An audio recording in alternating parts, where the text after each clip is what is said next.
Over the past 40 years, the prison population has massively increased. As a consequence of disparities in arrests and sentencing, this eruption has disproportionately affected the black communities.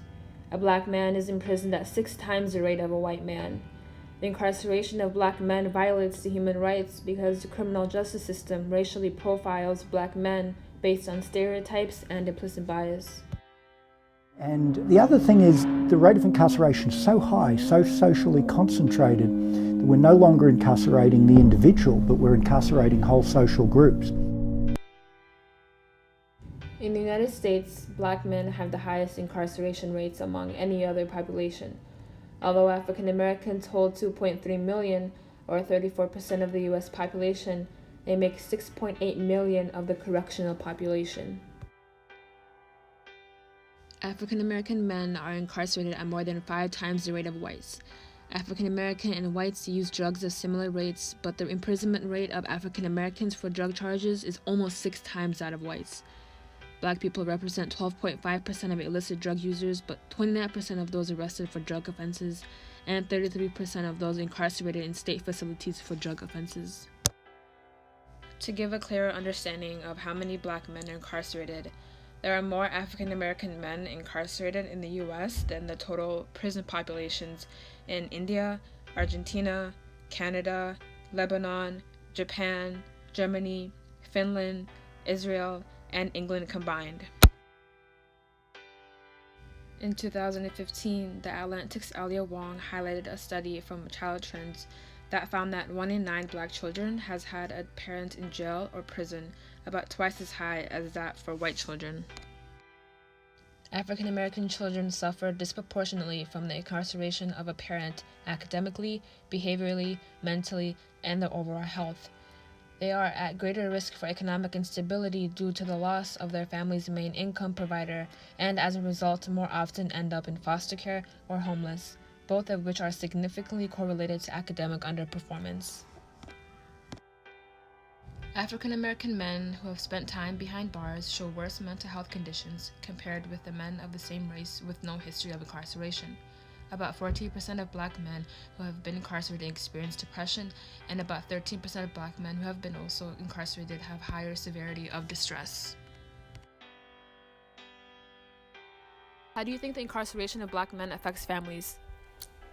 Well, in my family, my uncle, he was like our only source of income, and it really took a toll on our family because we started to get more poor because he was arrested for assault, and so he was there for a long time, and it just really hurt our family financially, emotionally, and spiritually, just everything, and it's really sad, you know.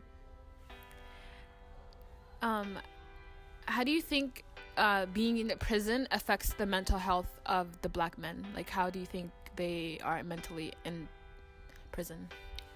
Well, they're not getting the proper care they need, so they would be, going more crazier maybe because they don't get to talk to their families, and they're not getting any therapy or support, so it's just tough on everyone because they're not getting better, and it's just ruined the economy. How do you think the incarceration of black men have the effect on the educational achievement of children? Do you think they're more successful educationally when their parents are in jail or a family member, or do you think they're less motivated to pursue education with the loss of a family member through jail?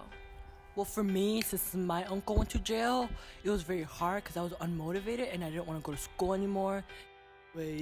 But yeah, I think if they had both parents, it would help a lot, and just anyone to support them. How do you think the community, as a community, is affected by so many black men being stripped away from their families and thrown into jail? The community is broken because now they don't trust you, and they feel a sense of vulnerability and all that, and it's just different seeing someone in prison for something big, Why do you think there's so much black men as a race incarcerated? If you look at the statistics, the prison population of black men is so high. compared to any other race? Why do you think they were targeted the most? We've always been targeted the most since day one, you know? It's always been like that, and I want to change that. Implicit bias comes into play in deciding which cases to take as a sort of mental shorthand used to draw quick conclusions about people and their criminal tendencies. Implicit bias training can make people aware of these temptations, and this awareness can minimize racially influenced trigger responses in the future. The issue of mass incarceration of black men is slowly decreasing due to the newly in place criminal justice reforms. For example, some jurisdictions have pursued reforms that include legislative changes that shift certain offenses from felonies to misdemeanors.